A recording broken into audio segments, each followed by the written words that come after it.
జై శ్రీమన్నారాయణ. అందరికీ నమస్కారం అండి. కృష్ణావతార ఉద్దేశం భగవద్గీత కోసమే ప్రధానంగా ఏర్పడ్డది. ఇది మన పెద్దలు కూడా నిర్ణయించినటువంటిదే. ఈ జ్ఞానం రాబోయే తరాల వారికి, కాలాల వారికి ఇది చాలా ఉపయుక్తమైనది, ఉత్తమముగా జీవించటానికి పనికొచ్చేటటువంటిది అని పెద్దలు కూడా నిర్ణయించారు. ఇది ఎలా ఉద్భవించింది? ద్వాపర యుగంలో భగవాన్ శ్రీకృష్ణుల వారు యదువంశంలో దేవకీ వసుదేవులకు జన్మించారు. ఆయన ఎందుకు ఈ భగవద్గీత జ్ఞానాన్ని ప్రపంచానికి అందించాలి, ధర్మాన్ని రక్షించాలి, అధర్మాన్ని సర్వనాశనం చేయాలి అన్నటువంటి ఒకే ఒక్క పాయింట్తో ఆయన భూమి మీదకు మన మానవ శరీరం తీసుకుని రావటం జరిగింది కృష్ణ భగవానుడు. అయితే ఆయన ఈ భగవద్గీత ఎప్పుడు ఉపదేశించారు ఎవరికంటే, కురుక్షేత్ర రణరంగంలో యుద్ధానికి సన్నద్ధమై ఉన్నటువంటి కౌరవ సేనలు, పాండవ సేనలు సిద్ధంగా ఉన్నాయి కురుక్షేత్ర రణరంగంలో.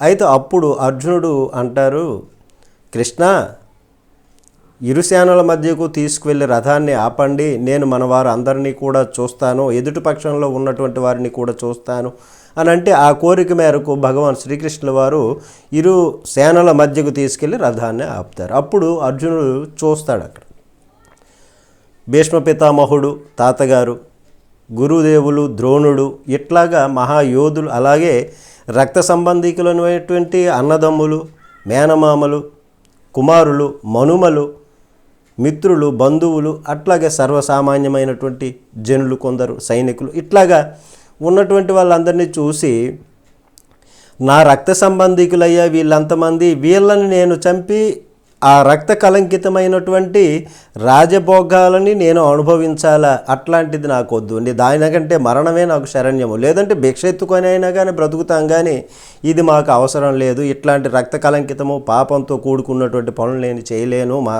కృష్ణ అని చెప్తాడు. ఏమయ్యా అర్జున, నీవు పెద్ద పండితుడిలాగా మాట్లాడుతున్నావు, కానీ ఇది నీకు ఆడేటటువంటిది కాదు. ఇది మీరు ధర్మాత్ములు, న్యాయం, నీతి, నిజాయితీతో ఉన్నటువంటి వాళ్ళు, ప్రజల క్షేమాన్ని మీరు వాళ్ళ క్షేమాన్ని మీరు చూడాలి. మీకేం చేశారు కౌరవులు? వాళ్ళు ఎంత దుర్మార్గులు, ఎంత అధర్మపరులు. లక్క ఇంట్లో పెట్టి మిమ్మల్ని కాల్ చేయడానికి ప్రయత్నం చేశారు, చంపేయటానికి. విషాహారాన్ని ఇచ్చి భీముడిని చంపడానికి ప్రయత్నం చేశారు చిన్నతనంలో.